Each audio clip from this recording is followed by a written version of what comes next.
Hi, and thank you for joining me once again for the Darren Chatter podcast. Today I'm going to read blog number 192 entitled, You Are Going to Die. Start Living Accordingly. I'm going to share the blog first, and then I'm going to add some additional thoughts at the end, as I typically do. I hope you enjoy this one. I have written about this topic more than once, and I have every intention of continuing that trend. I can only think of a few things that I would consider in the same ballpark in terms of importance for your life. Most of us live our lives oblivious to the fact that it will end at some point. As a kid, you have to learn about death through things like the loss of a pet or maybe a family member. It seems we are not born with this general knowledge about death. As life goes on, we learn about this through the loss of other family members and friends, hopefully following the natural order of your grandparents and then your grandparents, and so on. Things get dicey when this order is misaligned, and many have not developed the capacity to deal with something this heavy early on in life. Only when we get older do we start getting an inkling about having the end of the road, and in some cases, one could say the realization almost always comes too late. By this, I mean we need to be cognizant of this looming deadline much sooner so that we can do a better job at life. Whatever that means is, I guess, well, that's open to interpretation. So often I speak with people my age, which happens to be 50 at the moment, that are just now realizing that they missed their calling in life or that they're starting to learn what makes them happy. In some cases, I am writing about these things because I am personally familiar with, and this topic is no exception. It took me surviving a near-death experience of a head-on collision with a drunk driver to finally start the process of pursuing a public speaking career. You can read that story in another blog if you like. Since I already shared that story, I had planned on going in a different direction with this blog. One of my younger friends recently had his own experience with a serious car accident. It was a month later after this had happened, and he was still nursing a few injuries from this experience. I have another close friend, also younger than me, who was battling an eating disorder. A third stint in rehab, also in the time of COVID-19. Each of these situations is a wake-up call, if you can view it in that manner.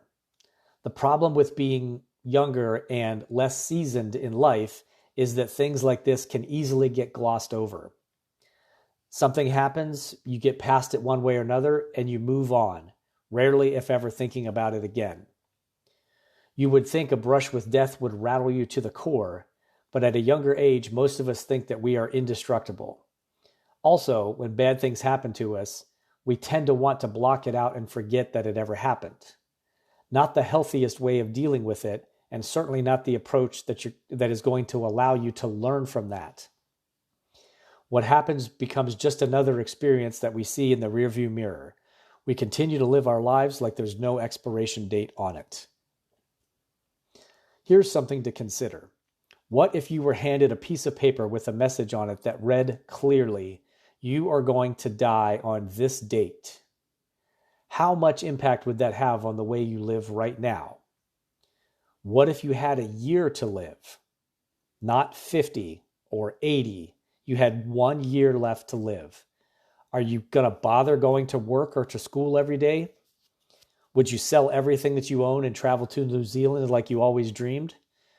Would you buy the car that you've always wanted and drive from the east to the west coast? Would you teach your kids how to play baseball or ride a horse before it was too late? In my opinion, you should do this exercise for yourself, even though none of us know what our own expiration date is.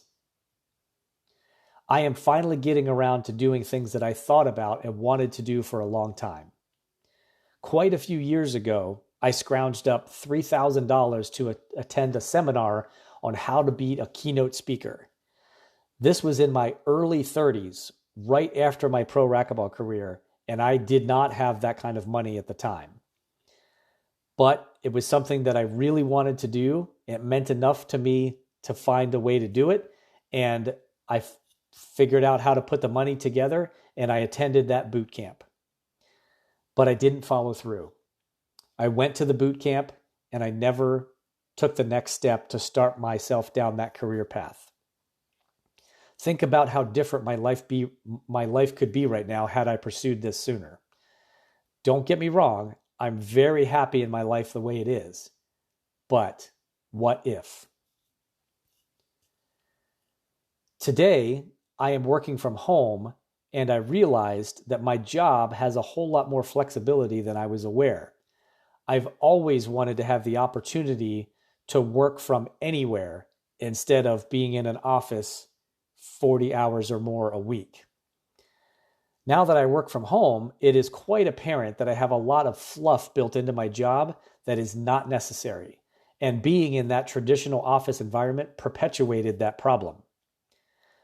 Now that I'm separated from everybody else in my company, it became clear to me that much of my time during the day was filler material.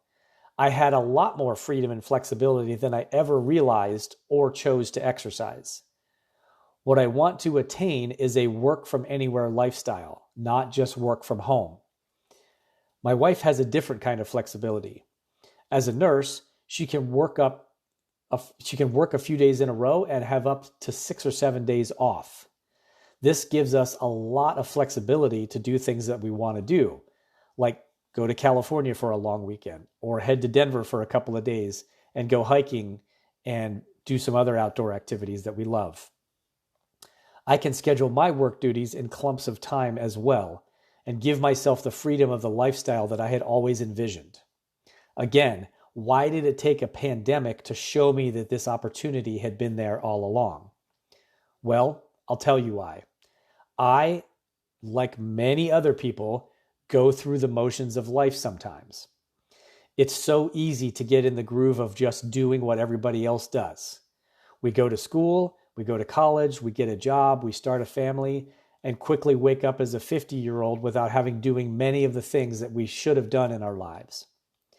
Now, as I've said before, I did do things differently than most people have, as the blueprint that I just shared was not for me. I pursued my dream of being a pro racquetball player until age 30. This was something I knew that I needed to do, otherwise my life would have echoes of what if throughout it my entire days on the planet. But after this time of my life, I fell into a pattern of drifting, waiting to see what would happen next, and then reacting to it. I want you to learn from this experience of mine, and the sooner the better. Don't allow yourself to drift aimlessly. You know what makes you happy, what you want to do. If you don't, start working hard to figure that out. It doesn't matter what it is, if it's world travel, if it's climbing a mountain, if it's getting married and having kids, if it's riding a motorcycle across Europe. Whatever it is, start planning for it, take action, and make it happen. This isn't an excuse to be reckless or not plan for a long life, but instead it is a warning about complacency. As I mentioned earlier, the expiration date on your life is a mystery to everyone. So live like you know it's going to be within the next 5 years. It could easily be sooner, but I think of that 5-year window as a good operating system. As crazy as this may sound, I want you to give it some serious thought. You need to use your own death as a motivator. In the end, it gets us all. So be aware of this and start living your life accordingly. If you are lucky, you'll be sitting in a retirement home thinking back on your life, and the regrets that you have are going to largely be tied to the things that you never got a chance to do. The chances that you didn't take. Regret is a terrible thing, so short circuit that as soon as possible by starting an action plan and making things happen. Nobody gets out of life alive. Construct a life that you want to live now, otherwise it'll be too late. Remember, you are going to die, so start living accordingly. I wish you luck in your endeavors. So So I've talked about a bunch of these same topics frequently. I figured out what I wanted to do early on in life. I never had aspirations to own a business or be an architect or anything like that. I went to college because that was what I should do after going through high school. But there was one thing that I was sure of, and that's that I wanted to be a pro racquetball player. So I left college, moved back to Phoenix, started working at a health club, rounded up some sponsors, and pursued the life of being a pro racquetball player. A few years later, I was able to turn pro and do that full time. And I did that until I was completely burned out and sick of that life. At age 30, I retired. That was my crazy, audacious, big dream that I wanted to pursue. And I was fortunate enough to figure that out early and also put a plan of action in place to make it happen. After that, I definitely drifted trying to find what to do next. But I would say that is by far the lesser of two evils than if I had married my high school sweetheart, had a couple of kids right away, gotten a job, and that was my life by age 25, never having stepped foot on a racquetball court again. That would have been very detrimental in my mind to being the person that I am today for sure, but being a happy individual in general. I know the question of what if would have driven me crazy. And so I'm really happy that I can look back on that because I took that chance and made it happen.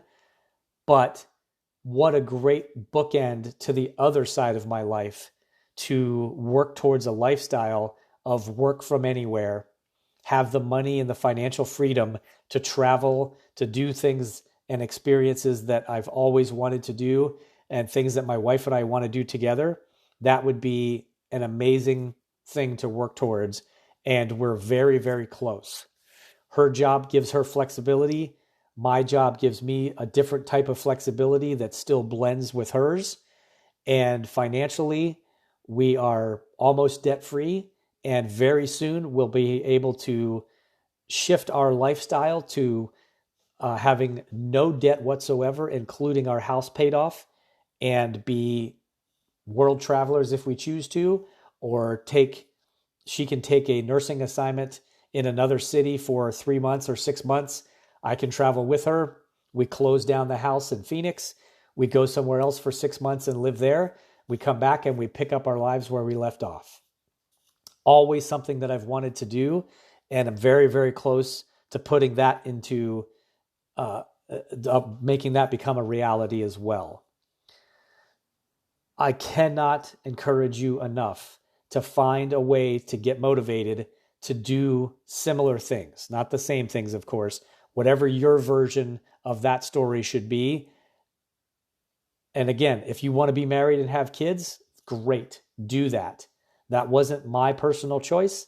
I did things differently. Whatever it is that you want to do, you need to start working towards that because you will wake up one day and most of your life will be behind you and you will regret never taking action. So if it takes something as dark and ominous as your own death to be used as motivation, that was the message that I wanted you to take away from this. If that's what it takes, then understand that your life, just like everyone else's, has an expiration date on it, and you need to live your life accordingly. But don't assume that that expiration date is 90 years old. Assume that it's no more than 5 years out. What are you going to start doing today so that you can put things in motion that if, in fact, 5 years from now, that is the end, you can look back and say, wow, look at all the things I did. Look at the life I got to lead. Those are the kind of things, those are the pursuits that will have you living a happy life. And then you continue to repeat that in 5-year blocks for however long that you're able to be here on the earth living your life. That's how I want to look at it for myself. And I believe that that is a great approach for others as well. So With that in mind, I will conclude this podcast. As always, I wish you luck in your endeavors. If there's anything I can help with, please reach out to me directly through my website at darrenchatter.com and go to the contact page and get in touch. Thank you.